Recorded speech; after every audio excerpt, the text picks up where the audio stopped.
right, this is reading of the prologue for Fractured, the prequel story to the Shattered Empire series, Fractured Part 1. So this is Part 2 of the reading of the prologue. So last time we left off, we had been a traitor. Her father screamed, closing the distance with such ferocity it forced the uncle back. You dare raise the onyx blade against my family. You're not worthy of the shine magic that courses through our royal veins. Oliviana rushed to her mother's side and knelt. She wept and clasped her hands over her eyes. No, Mama, no! Then a hand pulled them away and covered her mouth. Her muffled screams fell away as she saw her mother looking up at her. The Empress placed a finger over her mouth and said, Listen and be quiet. Can you do that? Oliviana shook her head. Yes. You know how you sometimes make Tux a twin to play with? Oliviana nodded. I need you to use your illusion skills to make a twin of me and cry over it. Can you do that? But you told me I shouldn't use my magic to make people. This is a different situation, baby. I need you to do it just this once, okay? Oliviana nodded, again, completely confused but trusting her mother. She made a twin and wept over it as her mother had asked. The Empress rose from the illusion, turning invisible as she made her way across the ballroom. Through her sobbing, half-real, half-forced, Oliviana overheard the fight. You could never beat me, brother, Olnair cried. I'm not the one bleeding all over the place, her father replied. Before their swords clashed again. You've grown soft and fat here. More thuds and clattering noises filled the room. You are weak, her uncle screamed. The Emperor let out an agonizing sound of pain. Oliviana dared to look up, taking her focus off the illusion. Her father's arm had been cut clean off, the opal sword lying powerless on the floor. So just to let you know, the opal sword is the white sword.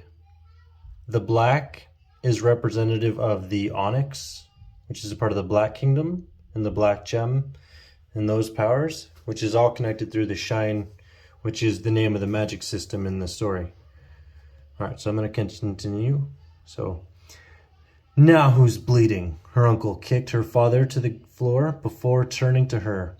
She began to tremble as his black eyes widened. Her hand felt it first.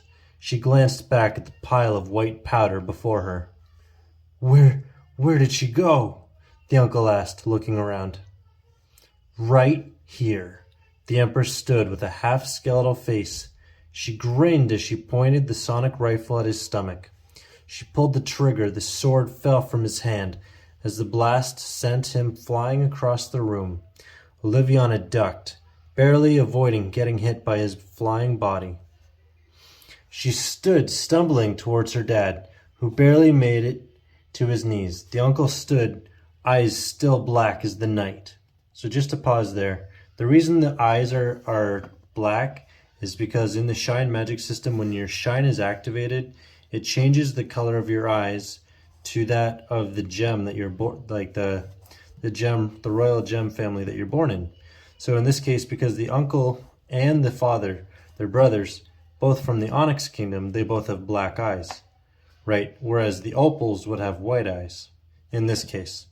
For the story's sake, I'm saying that the opals are white. I know opals can be a little different, but anyways, that's just sort of to catch you up on the eyes point. Eyes still black as the night. So here I go. Barely alive, he staggered towards the sword. The Empress lined up another shot, but the rifle's battery was dead. At that moment, Orica and 4 guards showed up with pistols drawn. Kill him! The Empress shouted. Livy, watch out! Get behind me! With his one arm, her father had grabbed her, spinning her behind his back. The guards had opened fire. 7 bullets tore into Olnair. The Emperor cried out as a bullet smacked his chest. He fell backwards as his brother dropped dead. Orica shrieked and ran toward her dying father. Oliviana looked up into her mother's restored face. realizing it was an illusion too. She was playing dead and looking the part. This is Shepard. Shots fired. The Emperor's down. Send a medic. I repeat, the Emperor has been shot. Oliviana heard from across the room.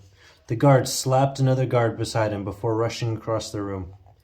I'm sorry. I'm so sorry, Oliviana pleaded. Her father reached up, touching the side of her face. It's okay, Livy. You did good.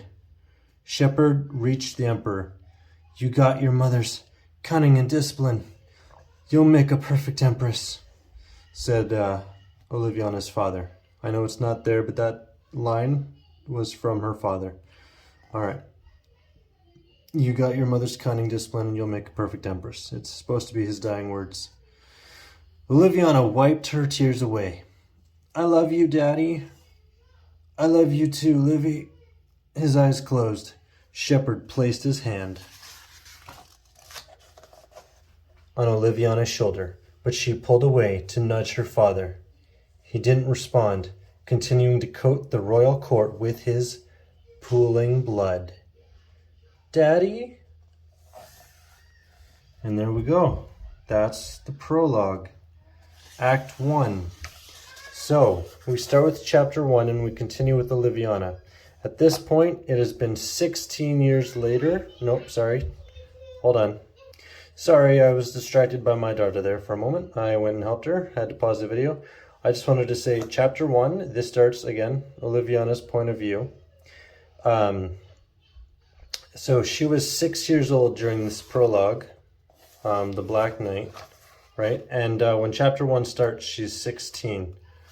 So the Black Knight, she's 6. Yeah, the 6-year-old Oliviana, right? So when we start with chapter 1, it's been 10 years later, 1 whole decade. Okay? So that's where we start. We start with Oliviana and her sister discussing the preparations and promises that build up to the first act in this story, and towards who will be the next one in line for the throne, because their father died and their mother is finally in a place to open herself up again after all that tragedy happened in the prologue, and she's opening herself up to the rest of the Gempire. I guess I could have it on the map here, in case you missed that in the other video. Oh, the page, it eludes me. So yeah, so that's the Gempire right there. So all of this is taking place on this big island over here. And when we do Red Kingdoms, that story will actually begin over here. It's sort of this section right here. You see that line right there that divides it from the blue sector. And there's that line there that divides it from the yellow. Just so you'll know, if you get into this story, obviously I got a few errors to try and correct on that. But there you go. Hopefully you enjoyed that, and let me know what you thought. I'm a guy who's really nervous about public speaking, so that was kind of, you know, back and forth for me. Kind of nervous now just even talking. So let me know what you think. Let me know your thoughts. Tell me if I did okay. And yeah, I hope you really enjoyed that. Let me show you the back of the cover. So that's the side. The face kind of just tears away towards the side, sort of a nod towards what's all going on inside the book. And there's the back of it, and a picture of me when I was 23. Yeah, so there you go. I hope you enjoyed that, and I hope you enjoy the rest of your day. If you want to pick up a copy of that, I'll leave a link to it in my description thingy here on my video. So yeah, have a good day. This has been author James N. Dunker.